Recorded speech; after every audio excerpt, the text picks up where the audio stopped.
లో కానివ్వండి, మనం ఈ బిల్ బోర్డ్స్ కానివ్వండి, స్టాండీస్ కానివ్వండి, యూట్యూబ్ ద్వారా కానివ్వండి, వాట్సాప్ ద్వారా కానివ్వండి, మార్కెటింగ్ ఎక్కడ చేయగలుగుతాం? మనకి ఫేస్బుక్లో అయినా మార్కెటింగ్ చేసే బాధ్యత ప్రభుత్వం తీసుకుంటాం. సో అవేర్నెస్ పెంచే బాధ్యత మేము తీసుకుంటాం.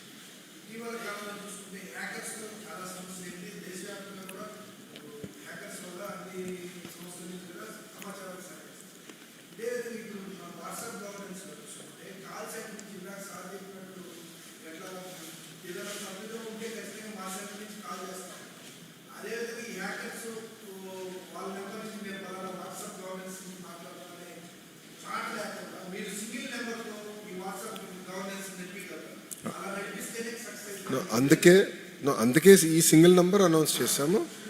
ఈ సింగిల్ పాయింట్ ఆఫ్ కాంటాక్ట్ కాదు సార్, మీరు వాట్సాప్కి 9553000009 అని చెప్పారు. ఓకే, ఏదైనా నేనే ఒక సమస్య మీద మీకు రికమెండేషన్ వాట్సాప్ గవర్నెన్స్లో పెడతాను.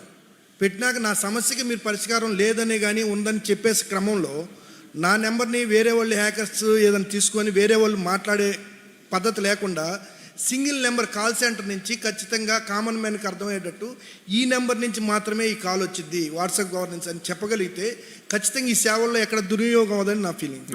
సింగిల్ పాయింట్ నేను ఏం చెప్పదలుచుకున్నానంటే, ప్రజలకి ఫోన్లు చేయము, we will only interact through WhatsApp on this number.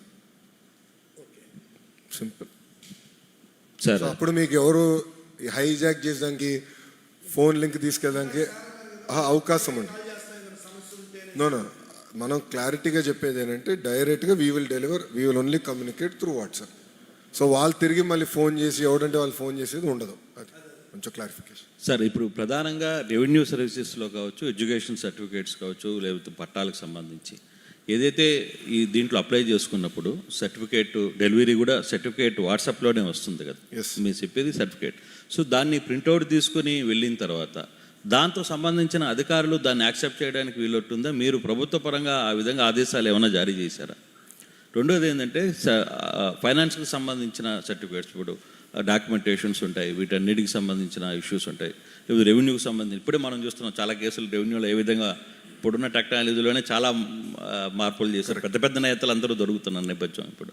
So దాన్ని కంట్రోల్ చేయడానికి మీరు ఎలా ట్రై చేస్తారు? సో ఇప్పుడు ఏం చేస్తున్నాం అంటే, ప్రధానంగా సర్టిఫికెట్ గతంలో ఇష్యూ చేసిన సర్టిఫికెట్ల పైన బార్ కోడ్లు ఉండేవి. అది లోకల్గా ఆ డిపార్ట్మెంట్ వరకు స్కాన్ చేసుకున్నాక అవకాశం ఉండేది. ఇప్పుడు మేము ఏం చేస్తున్నాం అంటే క్యూఆర్ కోడ్ ఇష్యూ చేస్తున్నాం.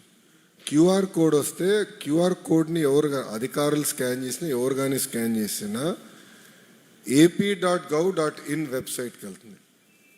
అంటే ఎగ్జాక్ట్ యూఆర్ఎల్ నాకు సర్టిఫికేట్స్ డాటా ఏదోటి, బట్ AP.gov.inకి వెళ్తుంది.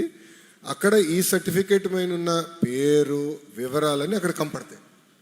సో ఇది స్కాన్ చేసుకోవచ్చు, జిరాక్స్ చేసుకోవచ్చు, ఏమైనా చేయొచ్చు, but QR code is permanent. So suppose తప్పుడు డీటెయిల్స్ పెట్టి వేరే క్యూఆర్ కోడ్ పెడితే ఎవరు సామాన్యులు కూడా స్కాన్ చేసిన, ఇప్పుడు అధికారులే కాదు సామాన్యులు మేము కూడా క్యూఆర్ కోడ్ స్కాన్ చేసిన సింపుల్గా వెబ్సైట్కి వెళ్తుంది, వ్యాలిడేట్ చేసుకోవచ్చు ఈ సర్టిఫికేట్ కరెక్టా కాదా తేలిపోతుంది అక్కడ. సో మీరు అన్నట్టు డిగ్రీ సర్టిఫికేట్స్, ఇంజనీరింగ్ సర్టిఫికేట్స్ గతంలో పెద్ద కుంభకోణాలు జరిగినాయి.